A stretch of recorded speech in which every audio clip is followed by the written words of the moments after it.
Hi 465. This week's content is on advanced decoding. And there are two ways that I'm breaking down advanced decoding. Both overlap and are equally important. One way is to use phonics skills to look at a written word, break it down into parts or syllables by using what you know about the orthographic structure of language to map the sound to the symbol. We call that decoding. Another way to be an advanced decoder also involves looking at the parts of the word, the smallest parts of the word that carry meaning, to figure out what the whole word means.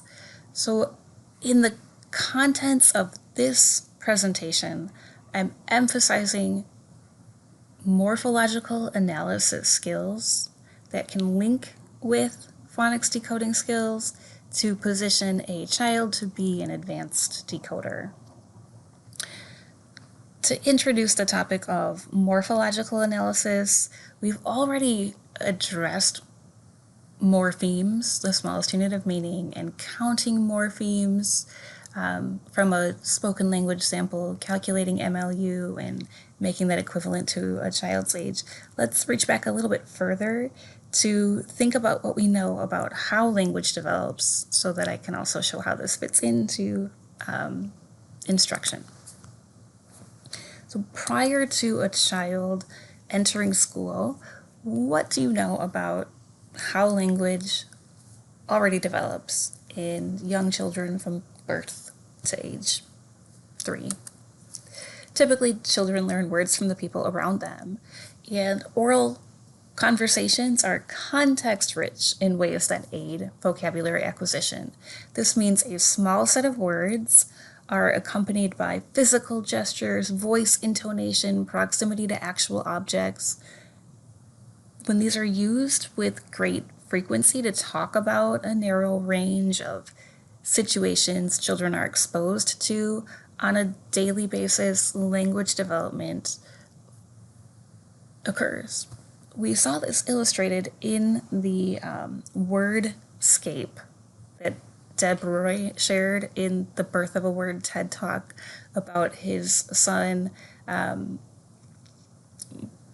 his son's development of the word water, which seemed to occur in proximity to places in the house where water was available.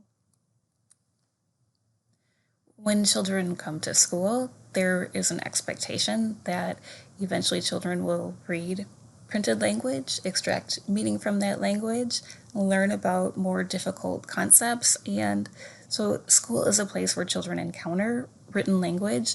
And what we know about writing is that our written form of language contains thousands of more words, so greater variety, than what are typically used in oral conversation.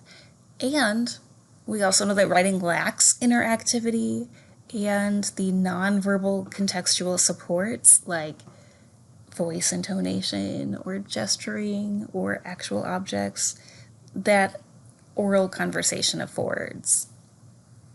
So there's a little bit of a dilemma there with how to grapple with making sense of written text. And one way to address that is to use instructional practices so that children can be positioned to understand the complex, nuanced meanings of words. This will help them better read text and make meaning from a whole text, and also will account for the fact that context clues and using context to figure out the meaning, using morphemes to figure out the meaning, is not intuitive for every reader. That means that we need to directly teach these skills. On the slide, I've got a picture of a lightning rod and a lightning bug, and we'll follow with the quote from Mark Twain: "The difference between the almost right word and the right word is really a large matter. It's the difference between the lightning bug and the lightning." So let's reiterate, why is vocabulary important?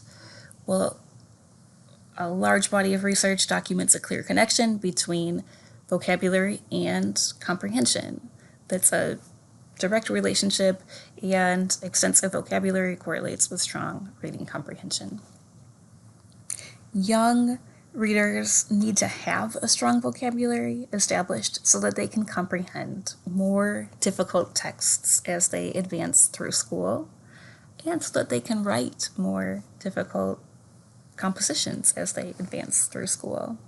The reality is a little bit bleak, though. It's long been lamented that there's a gap between research and practice, and that vocabulary instruction has been neither frequent nor systematic in schools. What research tells us about vocabulary instruction is that, one, to grasp and retain words and comprehend text, students need incremental, repeated exposure in a variety of contexts to the words that they're trying to learn. So think about how that idea differs from simply selecting 3 words from a passage you're about to read and doing some upfront discussion of those words, then reading the passage, and then maybe at the end of the week giving a multiple choice test over those words' meaning. That is sort of 1-2 passes at what a word looks like in one specific context.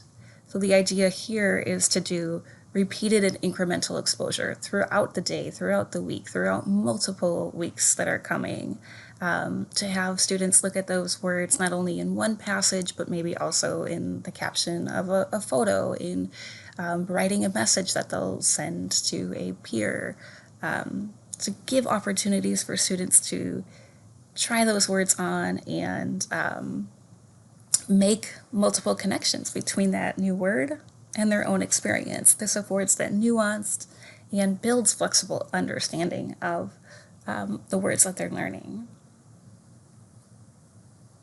So the idea is to not just know what a word means by like a rote dictionary definition, but also know how to use that word in a variety of contexts. I'm gonna show a slide here that has a green background. This means like FORT, or Foundations of Reading Test, and or alternative portfolio content.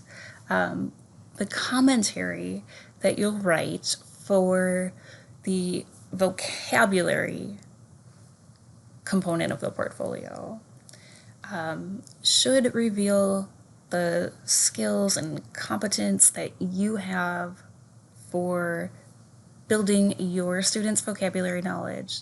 So what can you do to teach and assess vocabulary development? On the slide, I've circled in a red outline some of the competencies that are listed on the FORT test itself.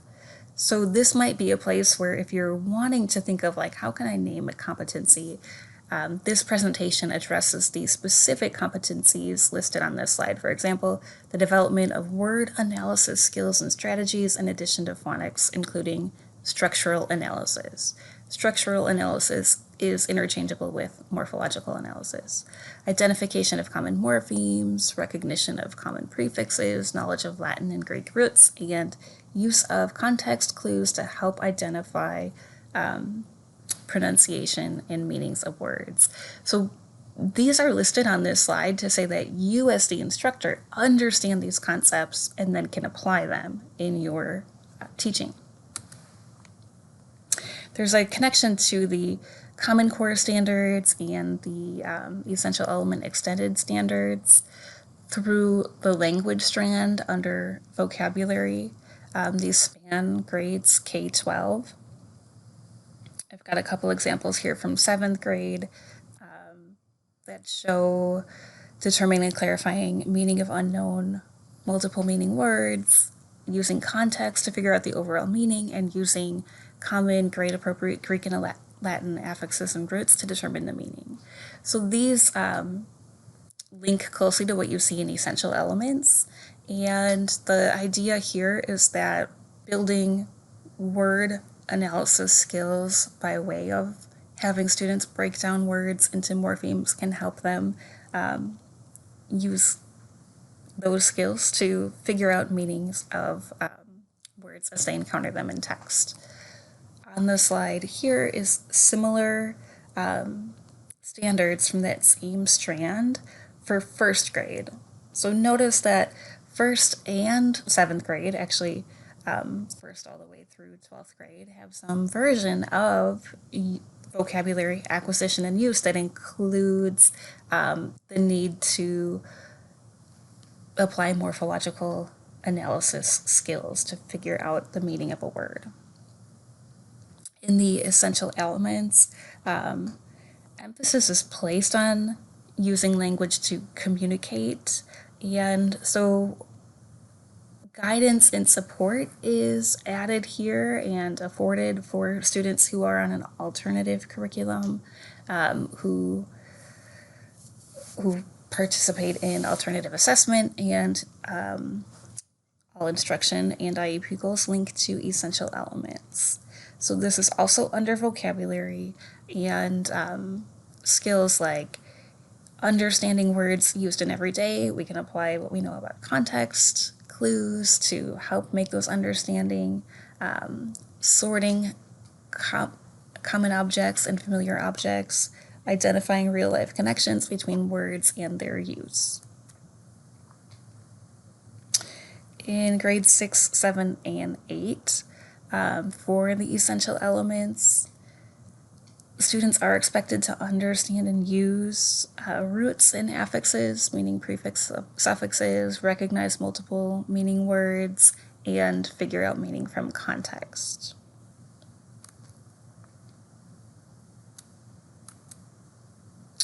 So morphological awareness, we've heard the term morpheme, smallest unit of meaning, and I'm also going to use the term affix to refer to a prefix and a suffix.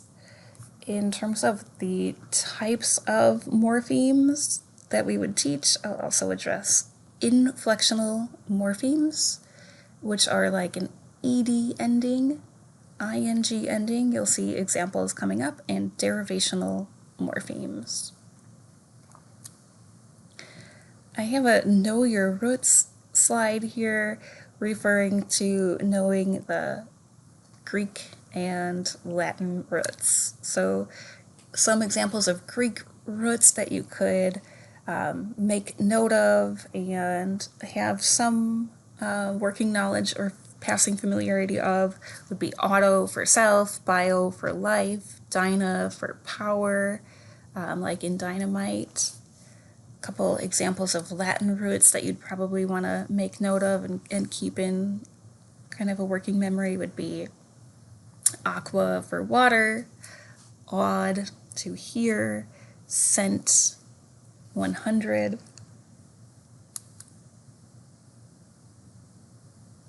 And now let's think of examples of affixes that we can attach to roots to make meaning. One type of affix is a suffix. On this slide are inflectional morphemes that serve as suffixes, like the S plural marker for a noun, the ing present progressive verb, the possessive singular.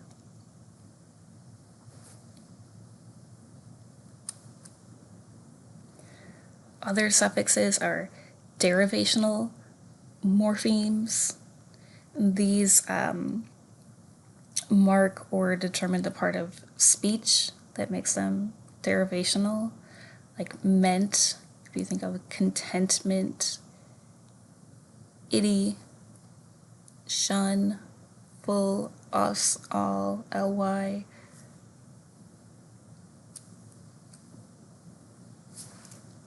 So morphological awareness is building conscious recognition or attention to these parts, the roots, the affixes that we place onto the roots to figure out the new meaning of the word and generate words that fit a given meaning. Explicit teaching of morphological awareness will benefit all learners in your class. Morphological awareness enhances existing skills by providing an additional tool to use when students encounter a challenging word. And 60% of new words that students read are made up of familiar morphemes that can lead the reader to its meaning. So building morphological awareness is an important precursor to morphological analysis. So methods, strategies, and procedures to build morphological analysis means taking that awareness of the roots and affixes and giving a systematic procedure for how to break a word down and grapple with it in text. I'm going to end the part 1 of this presentation here and start part 2 by introducing the clue word strategy.